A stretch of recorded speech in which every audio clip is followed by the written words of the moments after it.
Good morning sa inyong lahat mga kabayan at mga motorcycle enthusiast.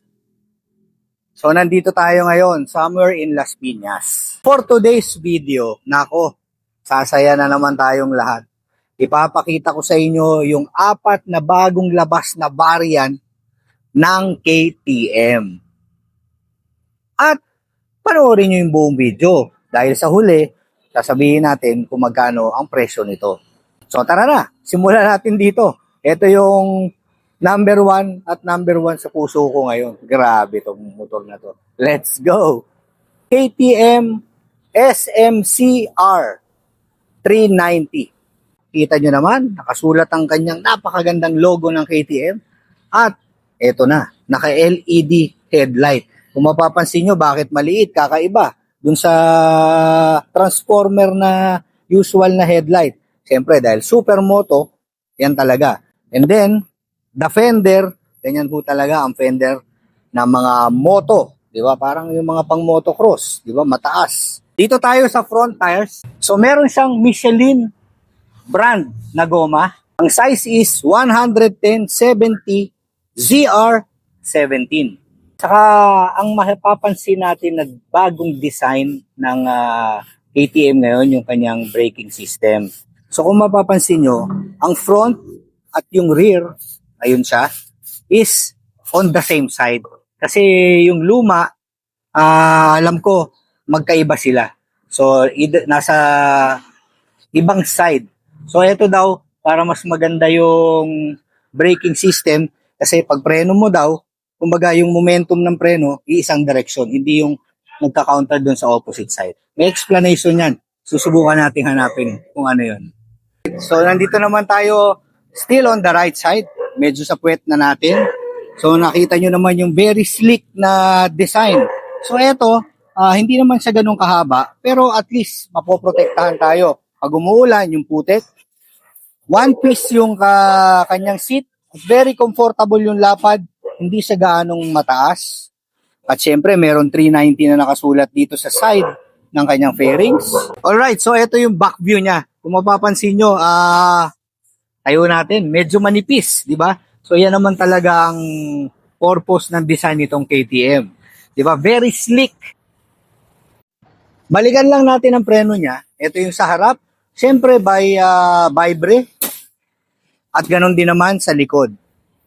So dito tayo sa rear tire. Also by Michelin. Ang sukat niya is 150/60 ZR by 17. Ito naman ang kanyang rear suspension. So kung makikita nyo dito, meron siyang clicker. Ayan, ang tawag dyan. So merong soft and hard. And then, ang position ng suspension niya is on the right side. Same side kung nasaan yung preno. Ayan. So dito na ngayon tayo sa left side ng motorsiklo. Yung kanyang stand ngayon, parang hindi na siya bakal eh. Parang made na siya ng aluminum. And then hindi na bilog yung pinaka base nitong stand. Ano na siya?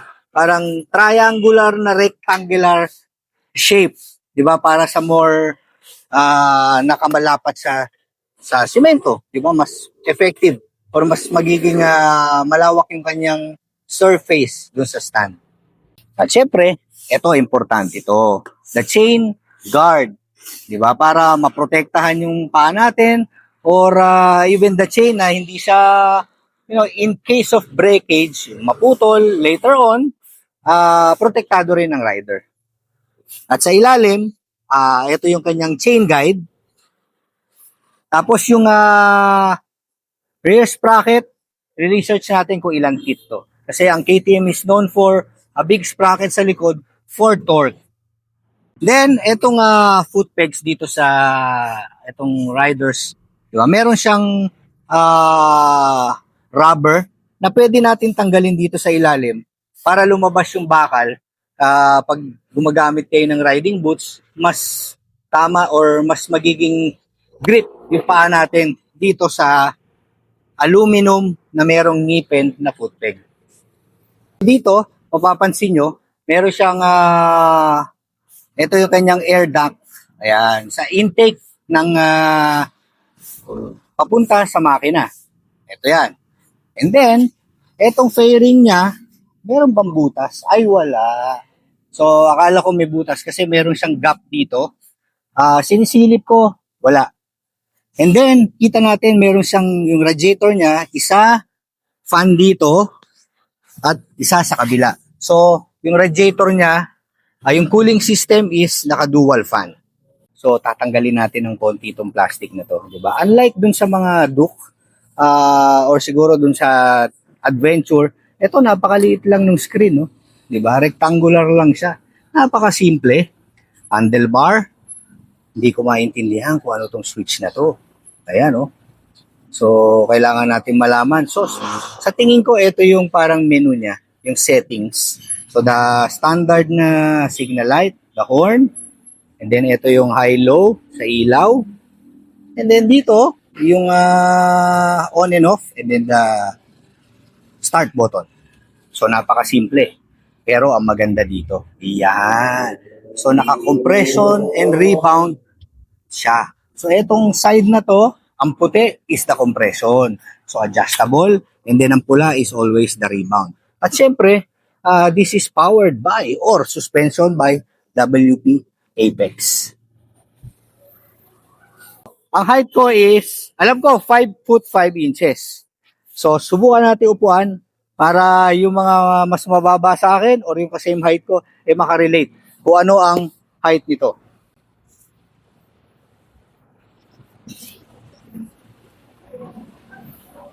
So, ayan. So, both feet tiptoed. Pero alam ko naman may adjustment to. Saka, syempre, ako naman, pag nagra-ride, usually, ito yung position ko. Hindi talaga ako humihinto sa stop na inaabot ko na tiptoed.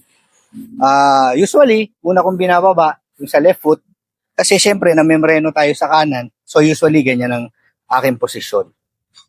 So, yan, may idea na kayo. Pero, alam ko, pwede naman nating ibabato sa suspension, sa rear suspension or dito mismo sa upuan. Kung iniisip naman natin mag-shave, siguro pwede rin, konti. Pero, ito yung position ko. Grabe. Ang sarap upuan nito. Saka, uy, ayan one finger on the clutch. Ang lambot So talagang feel na feel mo yung supermoto suspension. Yan. Di ba? WP yan. The best. So yung presyo, eto na. Tapusin niyo yung video. Meron pa tayong 3 motor. Pero sasabihin ko na rin yung presyo nito. Kung isi-separate video ko, para malaman nyo na. Hindi kayo mainip. Alright? At kung nagustuhan yung video, thumbs up naman kayo and comment. At kung nais nyo naman bumili nitong napakagandang KTM SMCR 390 na to, pwede nyo ako i-message para naman magkaroon ako kahit konting komisyon. Wala naman patong sa presyo yan. Di ba? Ako na mismo mag-a-assist sa inyo. Alright. Thank you for watching.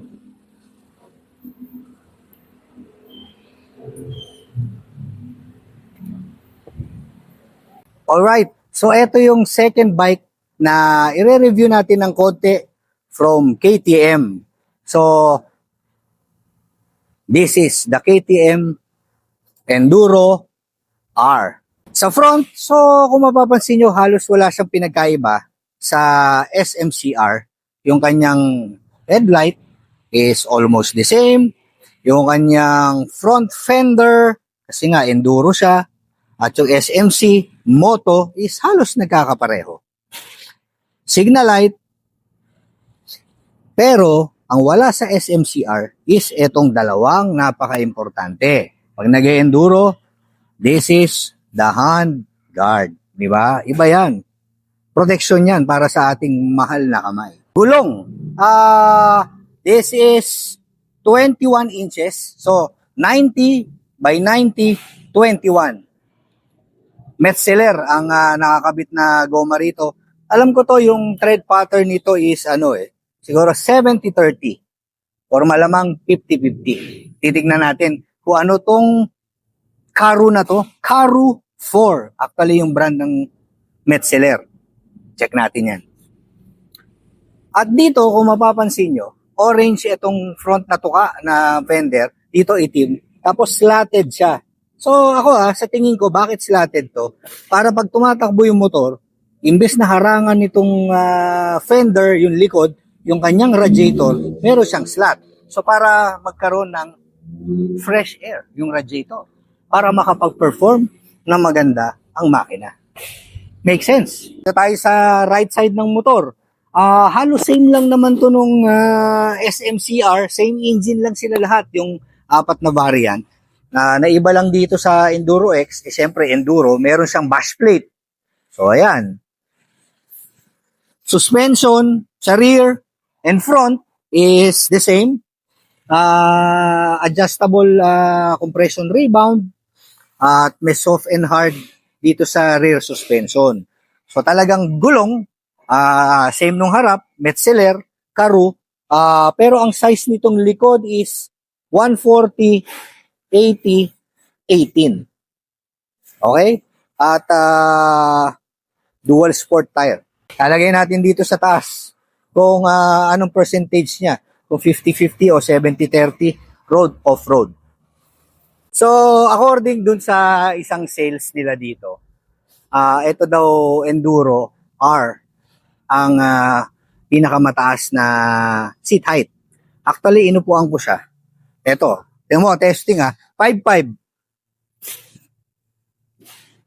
Ayan So, ayoko nang i-risk na abutin pa. Kasi dito pa lang sa side na to, alam kong hindi ko naabot. Ayan di ba? Dito pa lang, naka-side stand, hindi ko naabot. What more kung itayo ko yung motor.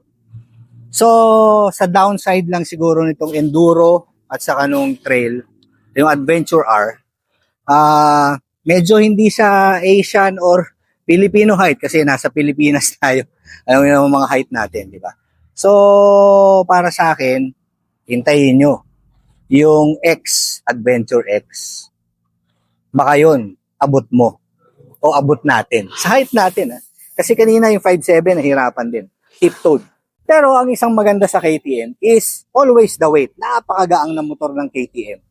So sa side na to, it's almost the same. So kanina yung sinabi ko, ito, airbox access. So nandito yung kanyang airbox. Ito yung dinaanan. Dual fan. Naka-concave na radiator para more air, di ba? Nasasakop niya yung air. So yung harap, tapos yung controls niya. Okay, so ito rin yung dashboard o yung panel ng Enduro R. So halos same, 'di ba? Makikita niyo even the tank, yung kanyang gauge, ayan Ganyan din siyang kaliit, 'di ba? Ito yung control, pero ito pala, ang wala dun sa SMC yung ABS, 'di ba? Nakita niyo sa SMC ito lang, wala yung ABS dito. On and off kasi Enduro siya, so pwede mong i-off ang ABS. So sa right yung starter. This is the KTM 390 Adventure R. So ito talaga, may madidistinguish nyo kagad ang Adventure R. Gawa ng napakagandang windscreen. Kita nyo naman yung headlight na yan, Diba? Anong tawag dito sa bilog na to? Nakalimutan ko. Pero anyway, may DRL siya sa gilid. At syempre, orange yung kanyang handguard. Unlike dun sa Enduro R, kulay itim. So, etong Adventure R is orange. Pero, same din naman siya ng kulay ng front fender. Tapos, ganun din yung black sa likod na meron siyang, ang tawag dito, butas to accommodate the air na tumagos dun sa radiator. Tire size, pareho siya ni Enduro X, 2118. Pero etong Adventure R, gumagamit siya ng Mitas tires. Enduro Trail yung nakalagay. Same size siya, 90-90 by 21. And syempre, yung kanilang braking system naman iisa. By Brembo. Right side ng motor, may nakalagay dito na Adventure R. Bash plate, same kay Enduro. Actually, same engine. 399cc. Dual radiator fan for better cooling. Ito yung left side ng motor. Kung makikita nyo doon, nandun yung Enduro R. Ito yung Adventure R. Kulay puti. Kulay orange. Yung kanyang, ang tawag dito, fairings. Kulay orange yung handguard. Kulay itim yung handguard. At syempre may pagkakaiba. Mas maganda o mas mataas yung handguard ng Adventure R. At syempre, ibang-iba yung panel.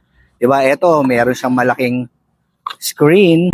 So, ito yung screen, gauge, dashboard, itong Adventure R. At ito, iba rin yung sa left side niya, yung mga button niya. At syempre, sigurado ako merong, ABS off. Pwede yung on and off ang ABS. At same suspension, compression and rebound, adjustable. Thank you for watching. At don't forget, suportahan nyo naman ang aking page sa YouTube and sa Facebook. Subscribe, like, and share. Mag-comment kayo. Hindi man to kompleto, pero siyempre babalik-balikan natin tong motor na to for other reviews. At teka lang, hindi pa kasi dumadating yung Adventure X. So we will save the best for last. Ito yung motor na abot natin na 5.5. Kasi yung height nito is the same nung lumang KTM 390 Adventure. Para mga 830mm o 810mm ang seat height. Diba? Pero sa ngayon, nakita nyo yung tatlong bagong variant at ang presyo, eto na. Ilalagay natin yung pinakaiintay nyo. Yung Adventure X na lang ang iintayin natin na mabidyohan at presyo. Pero ilalagay ko na rin. Tapos bibidyohan ko na lang. Wala pa kasi yung dumadating na stock nila. Pera na lang ang kulang. Pero may tanong ako sa sarili ko. Saka sa inyo. So yung nakita nyo yung tatlo, Adventure R, Enduro R, at SMCR. Ano kaya yung bibili nyo? Kung kayo meron 300 plus pesos at may pambili kayo ng KTM, please comment down below. Gusto ko lang malaman kung ano ang pinakamaraming magiging interesado sa variant ng KTM. Alright? See you. Ride safe.